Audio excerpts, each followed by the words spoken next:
बोलिए सदगुरु देव की जय।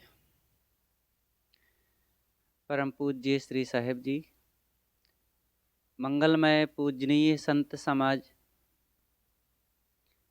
सम्माननीय भक्त सज्जनों, भक्तिमयी ममता मूर्ति माताओं बहनों एवं प्यारे बच्चों, साधक को सदैव आत्म कल्याण के बारे में सोचना चाहिए। जीवन में कल्याण मतलब दुखों का अंत, ये सबसे महत्वपूर्ण है। हमने सब काम किया, खूब घर हो गया, धन हो गया और चीज़ें हो गई, सुविधाएं हो गई, लेकिन मन में शांति नहीं है, आत्मस्वस्थता नहीं है, संयम नहीं है। कुल मिलाकर के कहें कि मानसिक दुख बना हुआ है। तो सब पाने का क्या मतलब हुआ? क्योंकि जो पाए हुए हैं, जिसे सब कहते हैं, वो सब यहाँ की चीज़ है, वो सांसारिक पदार्थ हैं, सब सांसारिक लोग हैं और उनसे मेरा संबंध अस्थाई नहीं है। मैं चेतन हूँ और जितने प्राप्त पदार्थ हैं, सब सुविधा की चीज़ें, वो जड़ हैं। और दूसरे चेतन जीवों से मतलब लोगों से भी मेरा अस्थाई संबंध नहीं है, क्योंकि जीव असंग है। जो लोग हैं मेरे आसपास, वो भाई बंधु माता पिता मित्र सगे सहोदर जितने हैं, वो चाहे गुरुजन हो, गुरु भाई ही क्यों ना हो, चेतन तो वे सब हैं, लेकिन वे असंग हैं। मैं चेतन हूँ, मैं भी असंग हूँ। तो मेरे कर्मों का सुख दुख मुझे मिलेगा और मैं अपने प्रारब्ध के अनुसार इस शरीर से सुख दुख पाऊंगा और आजकल में उन्हीं प्रारब्ध कर्मों के अनुसार चल भी दूंगा और दूसरे लोग अपने अनुसार वो चल देंगे और सुख दुख पाएंगे। तो इन चेतन जीवों से भी मेरा कहाँ अस्थाई संबंध है? फिर उनका गुमान करना और उनको अपनत्व भाव में जोड़ना, ये कहाँ की समझदारी है? इसलिए इस असंगता को ध्यान में रख करके अपने कल्याण का काम करना चाहिए। दुखों को मिटाओ और मन हमारा वो माने रहता है चीज़ों के लिए, प्राणी पदार्थों को वो अपना बनाए रखने का मन में अहम होता है कि चीज़ें बनी रहें, एक छूटने ना पावें। तो चाहे जितना ये चीज़ें मिल जाएं, अंततः सब छूटना है। चाहे जितनी उपलब्धियां हो जाएं, कोई हमारे साथ स्थिर रहने वाली नहीं है। तो साधक को अपने कल्याण के बारे में, आत्महित के बारे में सोचना चाहिए और इस विचार को मजबूत करने के लिए संतों की संगति, गुरुजनों की संगति की महती आवश्यकता है। गुरुजनों की संगति में रहने के लिए मन को सहनशील, विनम्र, अनुशासित और भक्तिवान बनाना अति आवश्यक है। कोई भी साधना के पथ में आगे बढ़ना चाहे तो अहंकारी बनकर, उन्मादी बनकर, स्वेच्छाचारी बनकर के वो साधना तो कर ही नहीं सकता। चीज़ों के मामले में चलो कुछ वो आगे बढ़ भी सकता है, धन कमा लेगा, घर बनवा सकता है और भी सुविधाएं बटोर सकता है, लेकिन कल्याण की रहनी को प्राप्त करना, ये बिना गुरु भक्ति के और बिना संयम के और बिना नियमों में चले, यह काम नहीं हो सकता। इसलिए सबको गुरु संतों के अनुशासन में रह करके ही यह काम करना चाहिए। सदगुरु कबीर ने देखो इसीलिए कहा है, गुरु सीढ़ी ते उतरे शब्द विमुखा होए, ताको काल घसीट हैं, राख सकै नहीं कोय।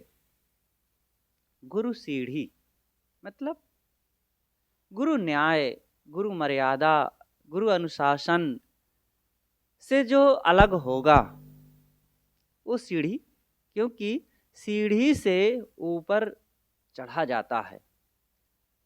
चढ़ जाओ ऊपर, ऊंचे भवन पर, ऊंची मंजिल को प्राप्त करने के लिए सीढ़ी की आवश्यकता है।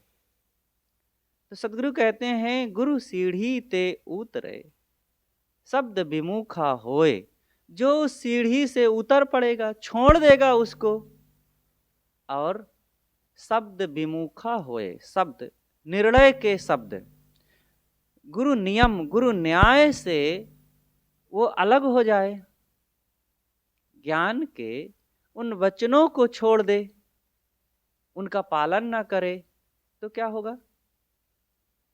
ताको काल घसीटी हैं, उसको काल, वासनाएं नरक में घसीटेंगी और वो दुख पर दुख जन्मों जन्मों तक भोगता रहेगा।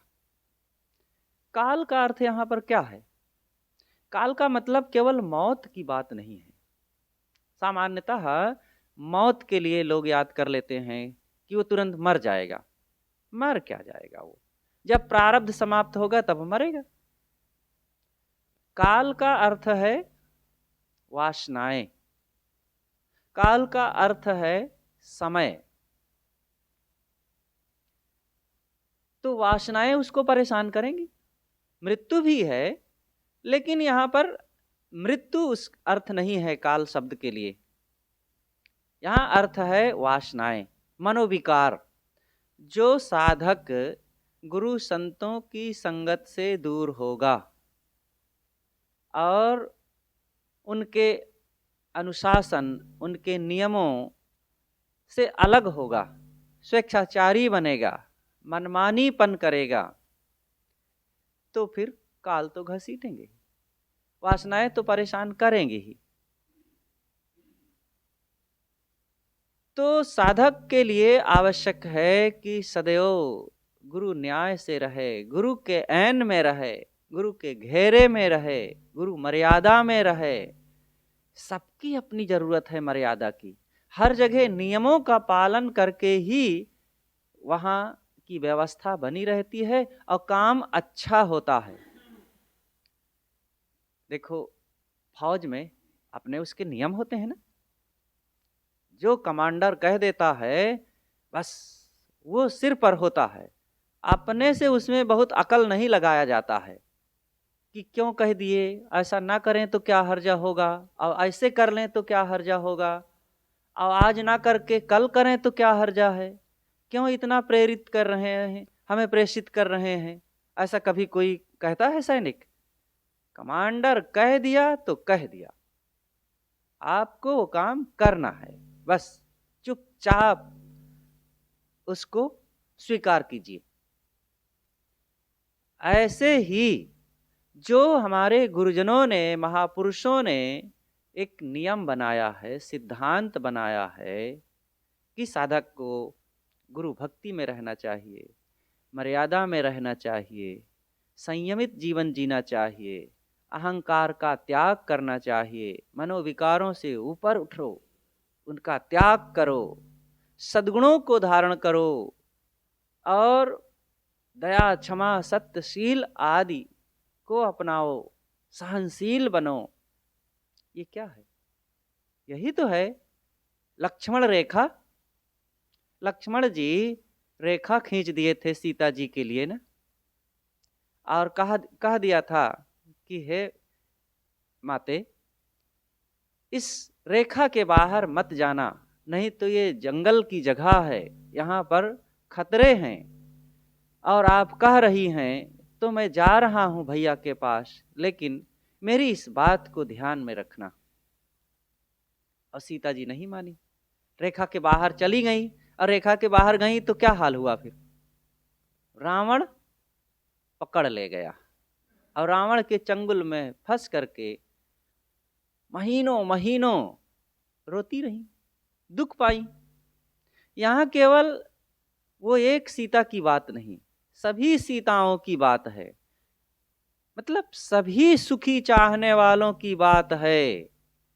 को लक्ष्मण रेखा मतलब गुरु मर्यादा, गुरु नियम। वो चाहे नारियों की बात हो, चाहे हम साधकों की बात हो, अगर उस रेखा से पार करेंगे, रेखा से बाहर जाएंगे, तो फिर रावण उठा ले जाएगा। रावण का मतलब है अहंकार, वासनाएं, वो हमको उठा ले जाएगा और फिर चैन नहीं मिलेगा। राम से बिछुड़ करके भला सीता को शांति है? सीता है यहाँ पर अपनी निज स्थिति, मन की शांति। और राम का मतलब आत्मस्वरूप, स्वरूप से अलग होकर के कहीं शांति मिलती है? तो सदैव लक्ष्मण रेखा के अंदर रहें और अपने जीवन को अनुशासित मर्यादित बना करके रखें। और वह रेखा है गुरुजनों संतों का दिया हुआ नियम, सिद्धांत, वो मर्यादाएं और वो जीवन जीने के लिए जो उन्होंने उपदेश दिया है, शिक्षा दिया है, विचार दिया है, उन सब को साधक को अपनाना चाहिए, आत्मसात करना चाहिए। जो आत्मसात नहीं करता है उसका क्या हाल होता है, एक उदाहरण से समझें कि एक बार की बात है, एक राजा के राज्य में, उनके उस क्षेत्र में एक संत गए अपने कुछ शिष्यों के साथ। तो वहां जाकर के भक्तों में कुछ रहने लगे, लेकिन राजा वहां का बड़ा उन्मादी था। वो हठी ऐसा था, मूडी स्वभाव का, कि कुछो अपने राज में नियम लगा देता था और कुछ भी किसी के साथ बर्ताव करने लगता था। तो वो नियम ये लगा रखा था कि यहाँ पर कुछ भी खाओ, कुछ भी पहनो, कुछ भी खरीदो, सब एक ही भाव है। तो उसके लिए कहा जाता है कि अंधेर नगरी चौपट राजा, टका शेर भाजी टका शेर खाजा। तो इसलिए उस राज्य का नाम ही रख दिया गया था अंधेर नगरी। और चौपट राजा, जो मूडी होगा, हठी होगा, बिना विचार के कुछ भी करता जाएगा, तो चौपट तो होगा ही, और चौपट करेगा। जैसे बच्चे के हाथ में छुरी चाकू दे दो तो क्या करेगा? कुछ भी काट देगा, अपने हाथ पैर काट लेगा, किसी को भी मार देगा। ऐसे ही वो राजा था, विवेकहीन, विचारहीन, कुछ भी कह दे, कुछ भी करने को तैयार हो जाता था। तो वहां का नियम था कि चाहे साग भाजी बथुआ पलकी खरीदो और चाहे खाजा और या और भी कोई मिठाई खरीदो, सब एक ही भाव, सब धान 22 पसेरी। तो वहां जो संत पहुंचे थे, वहां गए तो सब एक भाव। तो संत तो और जो साथ के रहे बहुत खुश हो गए। अरे चाहे जितना खाओ खाजा या मिठाई, और यहाँ तो बहुत बढ़िया है, खाने की सुविधा है, अनेक प्रकार की सुविधा है, और चाहे भाजी खाओ और चाहे खाजा खाओ। लेकिन जो विचारवान संत थे, उन्होंने विचार किया कि ये ठीक तो नहीं है, बिना किसी व्यवस्था के और वहाँ मिल रहा है फ्री में खाने को, तो कुछ ना कुछ तो कारण है, दाल में काला है। कि यहाँ पर जो कुछ मिले और उसको हम उपयोग करते जाएं, फ्री में खाते जाएं और आराम से यहाँ बैठे रहें, ये ठीक नहीं है। तो अपने शिष्यों से गुरु ने कहा कि देखो, ये राजा ठीक नहीं कर रहा है, क्योंकि भाजी और खाजा दोनों अलग अलग है, दोनों की कीमत में अंतर होना चाहिए। और ये जो है एक ही कीमत में बेच रहा है, तो इसका मतलब है कि राजा का मूड ठीक नहीं है और वो कभी भी कुछ भी किसी के साथ कर सकता है, और यहाँ रहने से हमारे ऊपर विपत्ति आ सकती है, इसलिए यहाँ से चल देना चाहिए। तो सभी संत तैयार हो गए। लेकिन एक जो साधक था उसने कहा कि नहीं महाराज, गुरुजी यहाँ तो बहुत सुविधा है और राजा का यह नियम है कि यहाँ पर चाहे भाजी खाओ चाहे खाजा खाओ तो एक ही भाव है और खूब सब सस्ता है, तो क्या हर्जा है यहाँ रह करके आराम से साधना किया जाए। तो गुरु ने कहा कि नहीं बेटा, मेरी बात को समझो, इससे भविष्य खतरे में है, परिणाम इसका अच्छा नहीं होगा। लेकिन वो माना नहीं। ठीक है गुरुजी, आप चलें और मैं यहीं रह करके साधना भजन करूंगा, त्याग तपस्या करूंगा और आपके स्मरण करते हुए और मैं यहीं रह करके अपना काम करूंगा। तो गुरुजी और संतों को लेकर के चले गए। अब वो साधक अपना खूब मस्ती से अब खाजा खाता और अपने ढंग से साधना भजन करता था।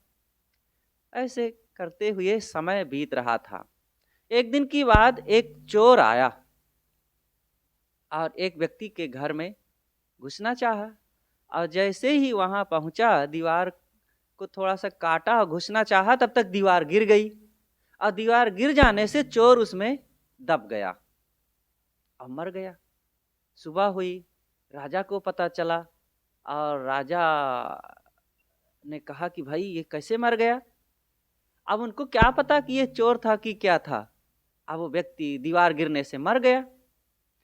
तो उस घर वाले को पकड़ाया और कहा कि भाई तुमने दीवार को कमजोर क्यों बनाया, हमारे नगर का, हमारे राज का एक व्यक्ति मर गया तुम्हारी दीवार गिरने से, ये दीवार को तुमने कमजोर क्यों बनाया। तो वो व्यक्ति कहता है, वो घर का मालिक, कि हुजूर मेरा क्या दोष है, अब दीवार गिर गई, अब बनाने वाले ने अच्छे से नहीं बनाया, मजबूत नहीं बनाया तो दीवार गिर गई।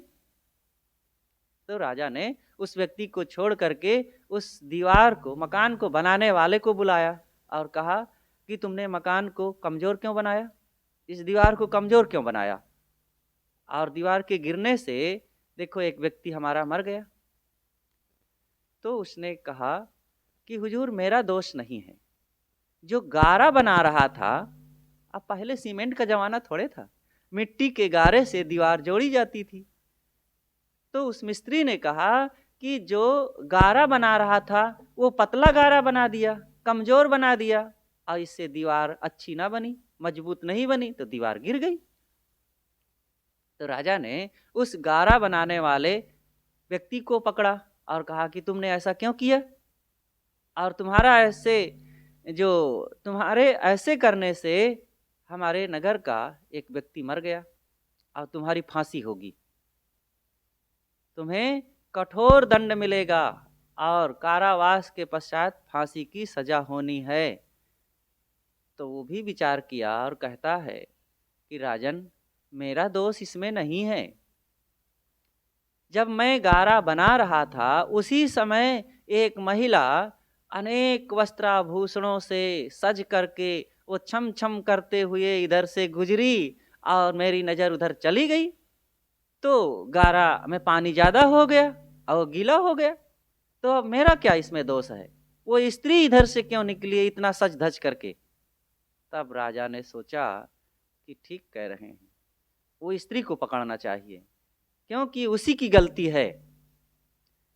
तो स्त्री को बुलाया गया और राजा फिर उससे पूछता है कि तू इतना छम छम करते हुए सज धज करके वहाँ से क्यों गई, और तेरे कारण गीला हो गया जो गारा था और दीवार कमजोर हो गई और वो गिर जाने से हमारा एक व्यक्ति मर गया है। तो स्त्री कहती है, हुजूर मेरा दोष नहीं है, सोनार ने इतना बढ़िया ये आभूषण बना दिया है, और ऐसा क्यों बना दिया कि ये इतनी सुंदर आवाज़ इसमें हो रही है, और मैं इसको पहन करके निकलती हूँ तो स्वाभाविक लोग मेरी तरफ देखने लगते हैं, मैं उनको दिखाने के लिए थोड़े उधर गई थी, सोनार ऐसा क्यों बना दिया। तो राजा सोचता है कि सच कह रही है, ये सोनार ना बनाता तो ये ऐसा उधर जाती तो आवाज़ ना होती, तो उसका ध्यान इधर आता नहीं तो गारा गीला होता नहीं, और जब गारा गीला ना होता तो दीवार कमजोर ना होती और फिर वो गिरती नहीं, तो इसलिए सोनार का ही दोष है। राजा ने उसको पकड़ाया और कहा कि अब तुमको फांसी की सजा होगी, क्योंकि तुमने गलती किया है, ऐसा आभूषण क्यों बनाया। अब राजा का विचार, अब वो तो पहले ही कहा गया था कि चौपट राजा है, हठी सठी, मूडी और कुछ सोच सकता है, तो सोनार को अब फांसी की सजा होनी है।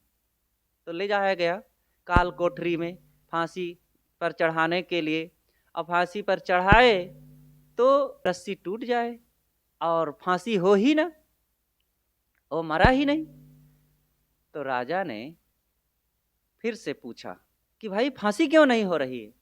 तो फांसी देने वाला जल्लाद कहता है कि राजन, ये इतना दुबला पतला व्यक्ति है कि इसके गले से रस्सी सरक ही जाती है, टूट जाती है, तो इसकी फांसी नहीं हो सकी।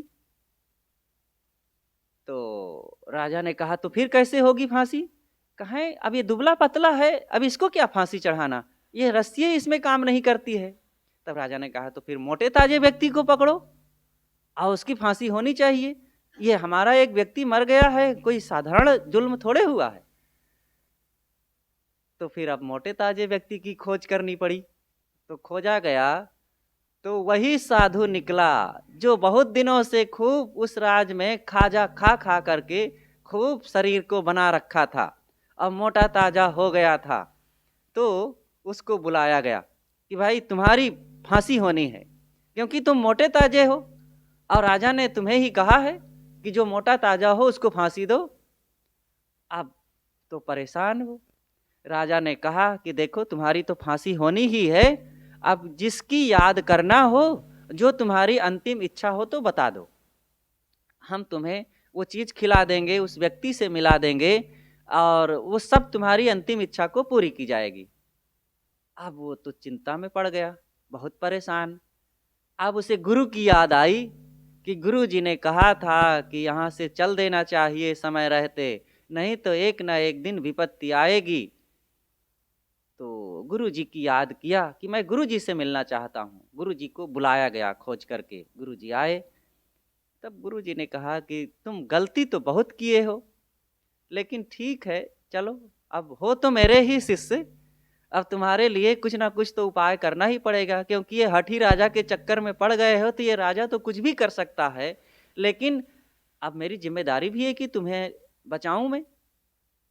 तो गुरु जी ने उस अपने चेले के कान में कुछ कह दिया और दोनों आपस में अब खींचातानी करने लगे, एक दूसरे को धक्का देने लगे। तो कहते हैं नहीं मेरी फांसी होनी है।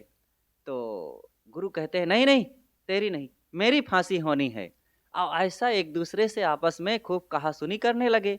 इतने में राजा वहीं सामने था, वो बोला कि अरे ये क्या कर रहे हो तुम लोग, इसकी फांसी होनी है और ये गुरु जी आए हुए ये क्यों ऐसा कर रहे हैं। तब फिर चेला बोल पड़ा, कहता है कि राजन, गुरुजी कह रहे हैं कि स्वर्ग में एक ही सीट केवल खाली है और मैं गुरु हूं और मैं वहां जाकर के बैठूंगा, अब मेरी फांसी होने दो ताकि मैं वहां जाकर के रह सकूं। अब मैं कहता हूं कि नहीं गुरुजी, आपको यहाँ रहना जरूरी है, संसार के अज्ञानी लोगों को उपदेश दे करके उनका उद्धार करना, उनको समझाना बहुत जरूरी है। मैं जाऊंगा स्वर्ग में, ताकि यहाँ रह करके मैं क्या पा रहा हूँ, आखिर दुख ही तो है। अब मेरी फांसी हो जाएगी तो मैं जाऊंगा और वहाँ एक ही सीट है, दोनों जन जा नहीं सकते हैं, तो मुझे जाने दीजिए। लेकिन गुरुजी कह रहे हैं कि नहीं मैं जाऊंगा। तो अब यही आपस में बहस हो रही थी। तो राजा विचार करता है कि एक ही सीट है स्वर्ग में और ये गुरु चेला दोनों कह रहे हैं कि मैं जाऊंगा मैं जाऊंगा, तो इनको क्यों जाने दूं, मैं ही क्यों न चला जाऊं ताकि उसका हकदार मैं बन जाऊं। और स्वर्ग में पहुंच करके एक ही सीट मात्र है और उसका मैं अगर रिजर्वेशन करा लूं और मैं पहुंच जाऊं तो फिर तबे तो मेरे राजा होने का, बड़ा होने का लाभ होगा। नहीं हटो, राजा कहता है हटो तुम लोग, मैं जाऊंगा स्वर्ग में और मेरी फांसी होनी है। और राजा मोटा ताजा तो वो भी था, अब वो रस्सी का फंदा स्वयं अपने गले में पहन के और झूल गया। अब झूल गया तो लटक गया और लटक गया तो चला गया स्वर्ग। और गुरु जी शिष्य से कहते हैं चल यहाँ से भाग। इस अंधेर नगरी में रह करके किसी का उद्धार होगा? अब मैं पहले ही तुझे समझाया था कि ऐसे राज में रहना कभी भी खतरे से खाली नहीं हो सकता है। एक ना एक दिन विपत्ति आएगी। कहने का मतलब यह है कि ये सारा संसार अंधेर नगरी ही है। यहाँ पर हठी सठी, कामी, क्रोधी, लोभी, मोही और विषयी लंपट संसारिक लोगों के बीच में रह करके अगर सावधान नहीं रहोगे, गुरु की मर्यादा में नहीं रहोगे, ज्ञान भक्ति का पालन नहीं करेंगे, साधना भजन नहीं करते रहेंगे, गुरु उपदेशों से नहीं चलेंगे और नियम मर्यादा का पालन नहीं करेंगे, तो एक ना एक दिन वो समय आ जाएगा। क्योंकि यहाँ पर ऐसे राजाओं की कमी नहीं है, वो एक ना एक दिन आपको फंसा ही देंगे। यहाँ पर संसार में अनेक घटनाएं घटती रहेंगी और आपको ही उसका जवाबदार ठहरा देंगे। इसलिए सदैव यहाँ संसार में बच बच करके रहने की जरूरत है। और जो हमारे गुरुजनों ने, संतों ने, महापुरुषों ने नियम दिया है, अनुशासन दिया है और उनके जो शिक्षा उपदेश हैं, उनको जो पालन करेगा वही सुरक्षित रह सकता है। इसलिए साधक को डरते रहो ये जिंदगी से बेकार ना हो जाए, सपने में किसी जीव का अपकार ना हो जाए। तो ये डर डर करके, बच बच करके रहो। डर करनी डर परम गुरु, डर पारस डर सार, डरत रहे सो उबरे, गाफिल खाई मार। इसलिए साधक को तो खूब सावधान रहना चाहिए। सदगुरु विशाल साहेब कहा करते थे कि हमको डर लगता है। तो गुरुदेव जी हमारे थे, तो विशाल देव वो परिपक्व पुरुष थे, पूर्ण पुरुष थे, लेकिन वो भी ऐसे कहते थे कि हमको डर लगता है। गुरुदेव जी ने पूछा, क्यों साहब? कहा है हमारे मन में कहीं राग ना हो जाए, हमारे मन में कहीं संसार के लिए सुख का भाव ना जग जाए, हमारे मन में कहीं स्वरूप विचार, स्वरूप स्थिति के लिए उपेक्षा भाव ना आ जाए। ये हमें सदैव डर बना रहता है। साधक देखो, जो अंतर्मुखी होते हैं, जो कल्याण की कामना रखते हैं, ऐसा ही तो भाव रखते हैं। हम लोगों के लिए देखो ये कितना बड़ा उपदेश है।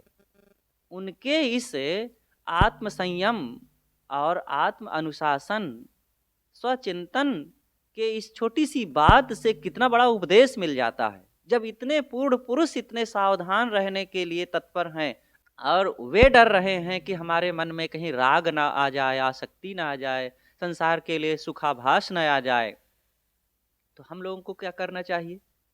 हम लोगों को भी तो ऐसे सावधान रहना चाहिए, सदैव सजग रहना चाहिए।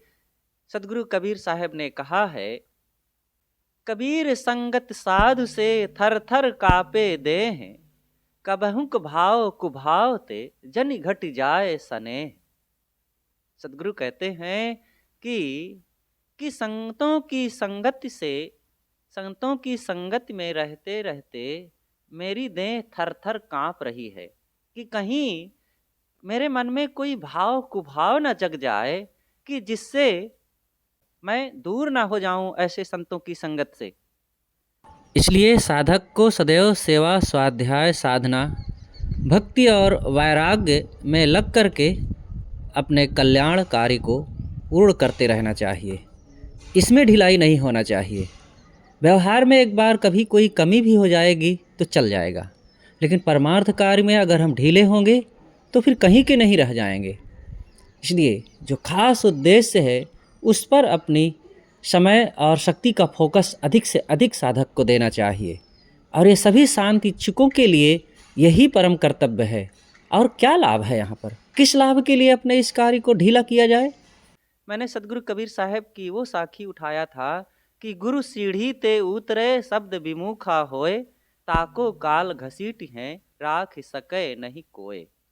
तो गुरु के उपदेश, गुरु की मर्यादा, गुरु के अनुशासन से जो दूर होगा तो निश्चित है उसको वासनाएं घसीटेंगी और उसके जीवन में अनेक भाव कुभाव और अनेक दोष दुर्गुण आकर के विपत्तियां आएंगी और वो दुख से फिर बच नहीं सकता है।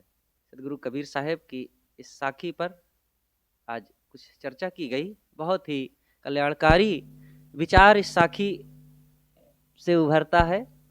साधक को सदैव गुरु उपदेश और इस ऐसे नियमों को पालन करके अपने जीवन में कल्याण तथा शांति की कमाई करना चाहिए, कि जिससे कि यह हमारा जीवन अध्यात्म और परमार्थ की दिशा में आगे बढ़ सके।